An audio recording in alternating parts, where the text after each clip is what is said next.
kita hidup, bencana bisa terjadi kapanpun dan dimanapun, yang membawa dampak besar pada individu, keluarga, dan komunitas. Bayangkan setelah bencana, banyak orang kehilangan rumah, keluarga, bahkan anggota tubuh mereka.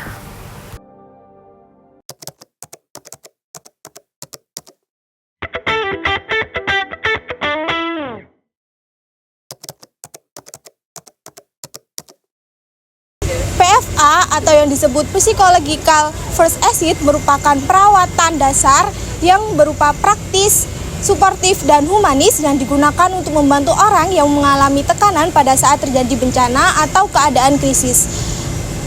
PFA sendiri diberikan secara langsung saat bencana terjadi dengan pendekatan yang baik dan juga disesuaikan dengan nilai-nilai yang berlaku.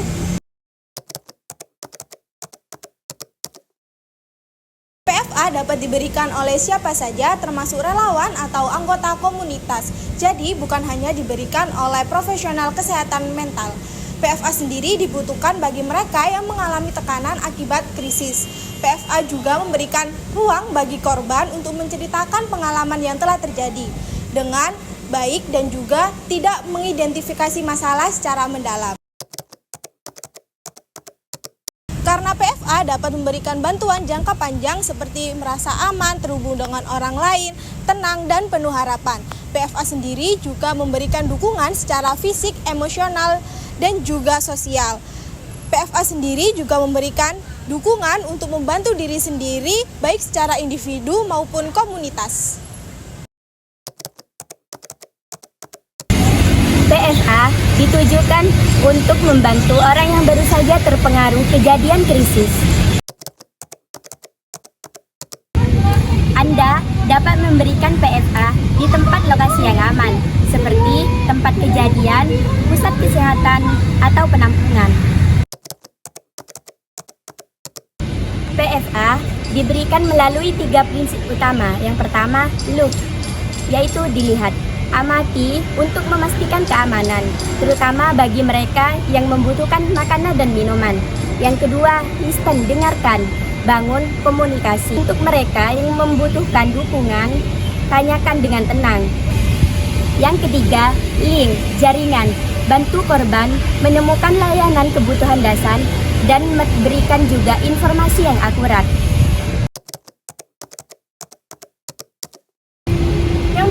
Adalah bahasa tubuh.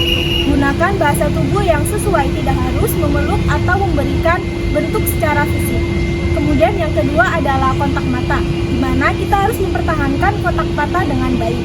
Kemudian yang ketiga ada gaya komunikasi, di mana kita harus memberikan salam yang sesuai untuk membangun hubungan. Kemudian yang keempat adalah gender. Kita harus menanyakan apakah mereka membutuhkan bantuan dari seseorang dengan jenis kelamin yang sama atau tidak. Kemudian yang kelima adalah kebutuhan makanan. Kita juga harus memperhatikan kebutuhan diet mereka. Kemudian yang terakhir adalah kepercayaan dan spiritualitas, di mana jangan memaksakan keyakinan agama Anda saat membantu.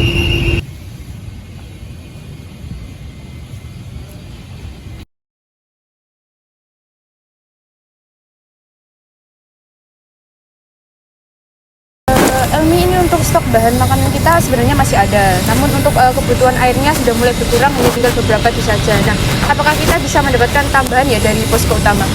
Kalau kayak gitu, aku mau cek terlebih dahulu ke tim logistik supaya nanti bisa dikoordinir lebih lanjut. Terus kalau untuk kebutuhan kayak selimut itu kayak gimana dan perkara lainnya? Oh ya, karena fungsi kita yang makin bertambah, kita perlu tambahan selimut, kemudian obat-obatan dasar seperti perban dan antiseptik. Dan kira-kira untuk bantuannya akan datang kapan ya? Kalau untuk bahan baik, kalau untuk kebutuhan kayak gitu, nanti aku mau koordinasi lebih lanjut lagi ke tim pusat supaya bisa dilakukan pengiriman dengan cepat. Untuk kebutuhan lainnya nanti minta tolong untuk segera dihubungi aku ya kalau bisa ada kebutuhan mendadak lainnya. Oke, siap.